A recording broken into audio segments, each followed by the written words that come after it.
7 episode की starting flashback scene से होती है। दोनों लड़कियां एक दूसरे के लिए ब्रेसलेट बना रही थी। जेन का अच्छा बनता है, वहीं लिन नहीं दिखाती है तो ज़बरदस्ती जेन देखती है और बस इसी के साथ सीन प्रेजेंट में शिफ्ट होता है। लिन कैट से बात कर रही थी, वहीं बाहर में जेन इंतज़ार करती है। मतलब कि लिन को ड्रॉप करने वाला जेन है, जो वेट करते करते थक गई।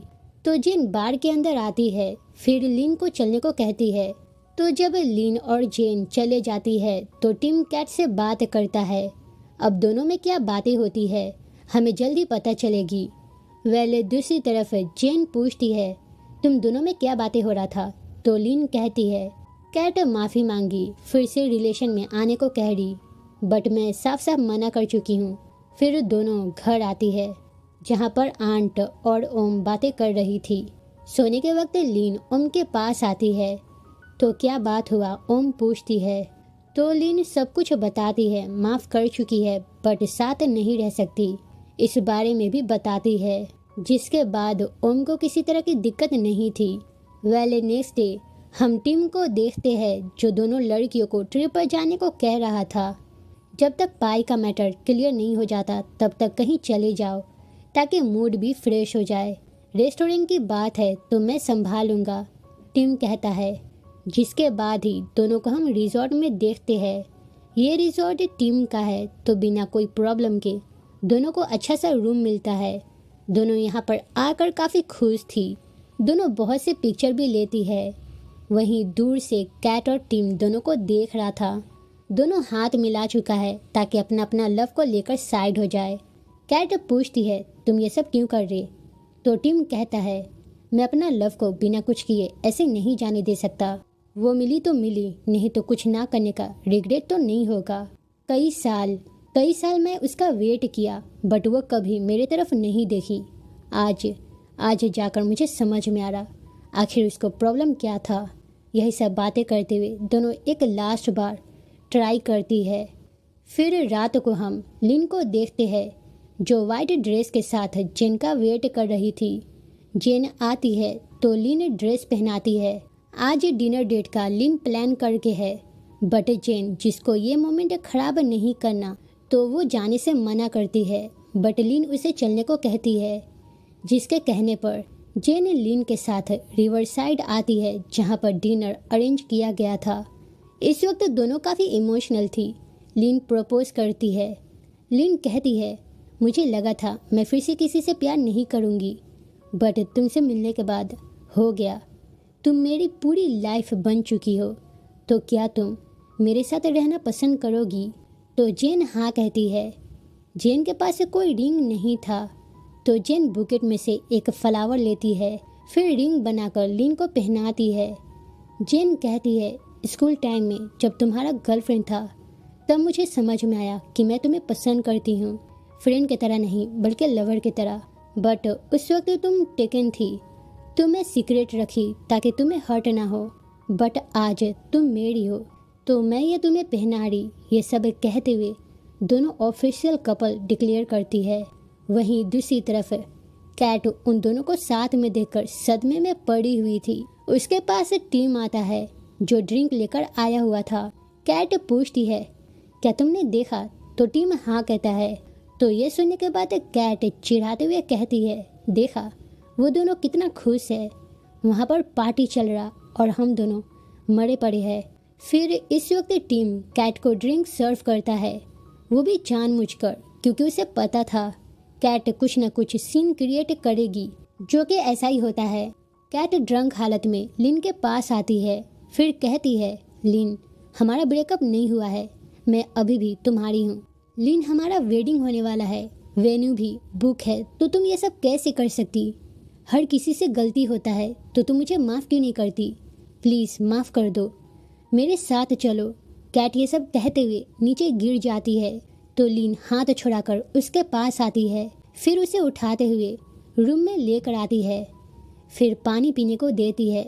लिन कहती है, कैट क्या तुम सब कुछ भूल गई हो? उस दिन क्या हुआ था? तुम क्या की? कुछ याद नहीं है क्या? तुम आओगी, माफ़ी मांगोगी और मैं तुम्हारे पास आ जाऊंगी? ऐसा नहीं होता है। और ना ही होगा। मैं तुम्हें माफ़ कर दी हूँ तो इसका मतलब ये नहीं है कि मैं सब कुछ छोड़ छाड़ कर तुम्हारे पास आ जाऊँ। नहीं होगा। कैट ये सब बातें सुनने के बाद जानबूझकर लिन को किस करती है, जिसे देखकर जेन बाहर चले जाती है। वहीं लिन कैट को धक्का देते हुए दूर हटाती है। जेन की बात करे तो वो टिम को देखती है। तो अब तुम यहाँ पर क्या कर रहे? जेन पूछती है। तो टिम कहता है, कैट यहाँ पर स्टे करके है, स्टाफ मुझे बताया है, तो मैं बस देखने के लिए आया हूँ। जिसकी बातें सुनने के बाद जेन लिन के बारे में बताती है जो कैट के साथ है। तभी लिन आती है, टिम को देखकर दूसरा रूम मांगती है। फिर रूम अरेंज होने के बाद दोनों लड़कियां दूसरा रूम में शिफ्ट होती है। जेन अपसेट थी तो वो लिन से बात तक नहीं करती है। फिर नेक्स्ट डे जेन कैट के पास आती है, उसे उठाते हुए लिन से दूर रहने को कहती है। लिन मेरी गर्लफ्रेंड है तो तुम दूर रहो, जेन कहती है। तो कैट कहती है, सो व्हाट, ब्रेकअप तो होता है ना, तो तुम्हारा भी हो जाएगा। हमारा शादी होने वाला था, जो रिंग तुम पहन कर हो वैसा ही रिंग मुझे लिन पहना कर है, तो सोचो वो मुझसे कितना प्यार करती होगी। अब ये सब बातें सुनने के बाद जेन को लग जाती है। तो जेन लिन के पास आती है। लिन सो कर थी तो उसे उठाती है। जेन पूछती है, तुम मुझसे कितना प्यार करती हो? तो इस बात पर लिन कहती है, बहुत ज़्यादा। तो कैट और मेरे बीच में किसी को चूज़ करना होगा तो तुम किसे करोगी? जेन पूछती है। तो मैं तुम्हें करूँगी, लिन कहती है। जिसके बाद जेन नॉर्मल होती है। तभी कोई नॉक करता है। लिन दरवाज़ा खोलकर देखती है, सामने कैट थी जो ब्रेकफास्ट के लिए बुलाने आई थी। जिसे देखकर लिन गुस्से में कैट को साइड में लेकर आती है। फिर जब उससे बात कर रही थी तो वहीं विंडो से जेन देख लेती है। तभी उसके पास किसी का कॉल आता है, जिससे बात करते हुए जेन कहीं चले जाती है। अब नेक्स्ट सीन में लिन रूम में आती है जहाँ पर जेन नहीं थी। कॉल करने पर जेन उठाती है, जिनसे बात होता है। जेन बताती है, मुझे पुलिस कॉल किया था तो बस पूछताछ के लिए सिटी वापस जा रहे। फिर जब जेन घर पहुंचती है तो उसके साथ टीम भी था, जिसे देखकर आंट पूछती है, क्या हुआ, इतनी जल्दी कैसे वापस आ गए? तो टीम बताता है। जिससे बात करते हुए आंट जेन के पास आती है। आंट फिक्र करने को मना करती है तो जेन कैट के बारे में बताती है, जिसके पास अभी लिन होगी। जब भी कैट लिन के पास जा रही तब मुझे अच्छा नहीं लग रहा। वो दोनों एक दूसरे को केयर करती है। आज भी लिन इसको केयर की, तो फिर मैं अपने आप को कैसे रोकूं? मैं जानती हूँ वो मुझे पसंद करती है, बट उन दोनों को साथ में देखकर मैं अपने आप को रोक नहीं पा रही। मुझे अच्छा नहीं लग रहा। वो दोनों शादी करने वाली थी, तो सोचे अगर कैट चीट नहीं की होती तो ज़रूर उन दोनों का शादी हो गया होता। ये सब बातें जब जेन कहती है तो आंट परेशान हो जाती है। वो ओम के पास आती है। फिर लिन और जेन के बारे में बताती है। दोनों एक दूसरे को पसंद कर रही तो कैट का पीछा करने को मना करती है। अब ओम को जब दोनों लड़कियों के बारे में पता चलता है ना, तो वह काफ़ी खुश होती है। उसे किसी तरह की कोई प्रॉब्लम नहीं थी। वहीं दूसरी तरफ पुलिस को देखते हैं, जो जेन का स्टेटमेंट लेने के लिए आया था। बात होने के बाद टीम पूछता है, तुम इतना स्ट्रेस में क्यों हो? जेन कुछ नहीं बताती है तो टीम कहता है, तुम बताओ या ना बताओ, मुझे पता चल जाती है। अगर लिन के वजह से परेशान हो तो तुम मुझसे बात कर सकती हो, कोई प्रॉब्लम नहीं है। लिन मुझसे ज़्यादा तुम्हें खुश रख पा रही तो ठीक है, बट अगर इस तरह से तुम्हें रख रही तो फिर तुम्हें मुझे चांस देना चाहिए। मैं तुम्हें खुश रखूँगा। जिसकी बातें सुनने के बाद जेन किसी तरह का जवाब नहीं देती है। फिर जब वो घर आती है तो वहाँ पर हम लिन को देखते हैं, जो जेन का वेट कर रही थी। जेन को देखकर लिन पूछती है, पुलिस से क्या बात हुआ? तो जेन बताती है, उन सबको लगा था पत्थर फेंकने के लिए मैं हायर करी हूँ, बट मुझसे बात हो गया है तो अब कुछ प्रॉब्लम नहीं होगा। ये बात सुनने के बाद लिन को पाई के ऊपर बहुत गुस्सा आता है।